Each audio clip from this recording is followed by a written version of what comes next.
Welcome back for another session.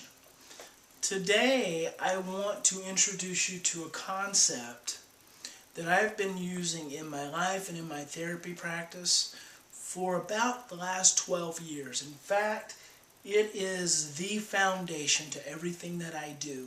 And it's also going to tie into some of the brain stuff we talked about last time. It's called the stress model.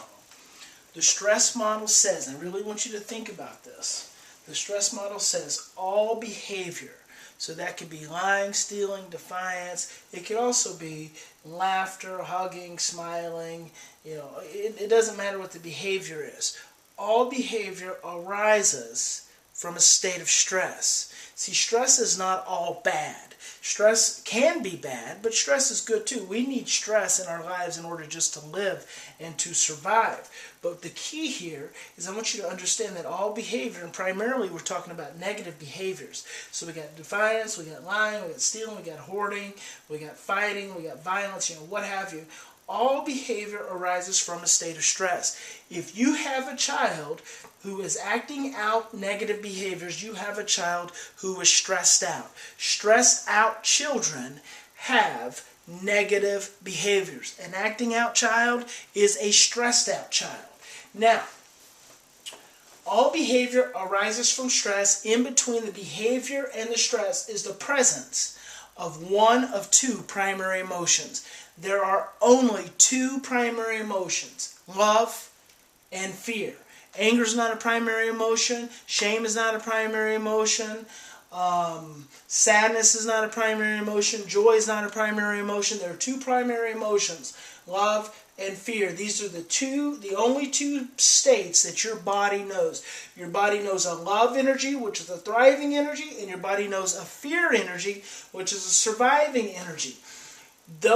One of those two emotions then drives the behavior. So all behavior arises from a state of stress. In between the behavior and the stress is the presence of a primary emotion, love or fear. It is through the expression, the processing, and the understanding of the fear that we can calm the stress and diminish the behavior. So if you want to work on diminishing your child's problem behaviors, I'm going to give you a very simple way to begin doing that. I say simple, it's not easy. It's simple. This is how you do it. Now, first of all, right now your head's all screwed up about these primary emotions. So you're still stuck on love and fear. Stop. Stop. How many books have you read? How long have you been doing this? Year after year, how much money have you spent in therapy?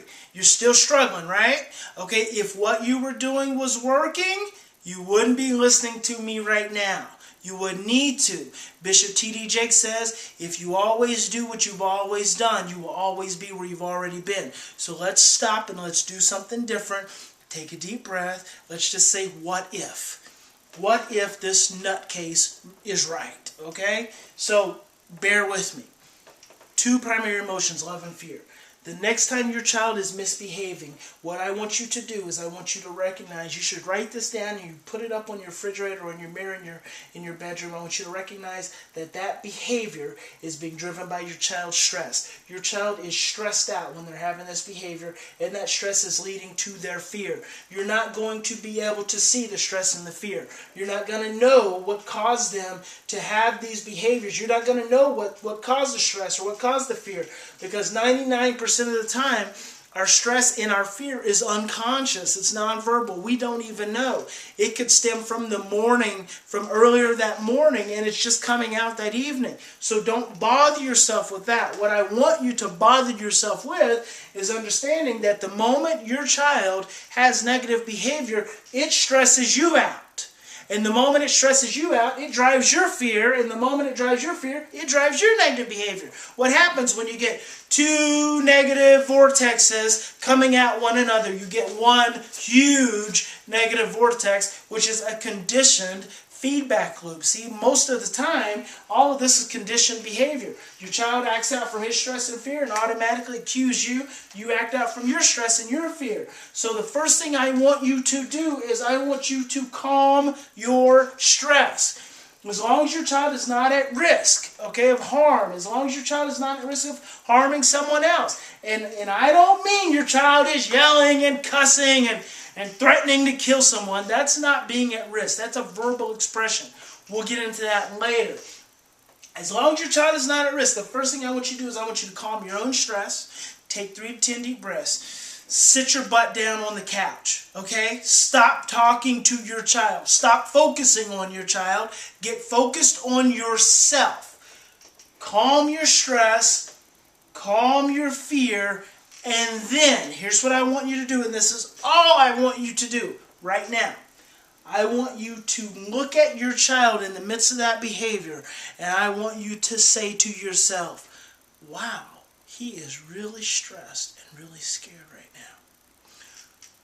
What can I do to help him feel less stressed and more secure? Okay, let's say it again. Wow, he is really stressed and really scared right now. What can I do to help my child feel less stressed and more secure? You can figure that out. You have the ability to figure that out. I wrote the Great Behavior Breakdown, which, by the way, if you don't have it, you can get it for free just by joining the Post Inner Circle. 27 behaviors that a lot of professionals don't want to touch. And I give specific step-by-step tools and techniques for what to do with those behaviors. Guess what? They're all based on the stress model. All those behaviors set up here. And you know what really excites me and always excited me for years? Is that anytime someone would come to me with a really severe behavior, say, oh my gosh, we've tried everything, we've tried this, and nothing seems to work, I'd always get really excited internally because I knew I was about to create transformation for them. Because if you've got really severe behavior, what does that tell you you've got at the bottom? Really severe stress. Really intense fear. So what's all you've got to do? All you've got to do is calm the stress a little bit. Just by calming the stress a little bit, you're going to diminish the severity and the intensity of the behavior. Voila! Right? Right? It's right there. So that's all I want you to do after this session. Focus on your own stress, your own fear. Like I said, set your butt down. Stop lecturing to your child. Stop jumping up trying to be in control. Those are all fear imprints. Okay, that all comes from past stuff for you. Remember, stress and fear cause us to do 3 things. They cause us to react from the past, obsess about the future, and takes us out of the present. When you're in a place of stress and fear, you're not in the present moment. If you're not in the present moment, you don't exist. Nothing exists. You're not here. There's nothing you can do. Deepak Chopra says you cannot prevent the future from happening, but you have the ability to influence it from the present. So you have to be present mind. You have to be present state. You have to be mindful. You have to be here. And you can't do that if you're stressed out and scared. So get yourself calmed down and then say, wow, my child must be really stressed and scared right now. What can I do to help him feel less stressed and more secure? Do that, then you're engaging the stress model. Something powerful is going to happen. I'll catch you in the next session.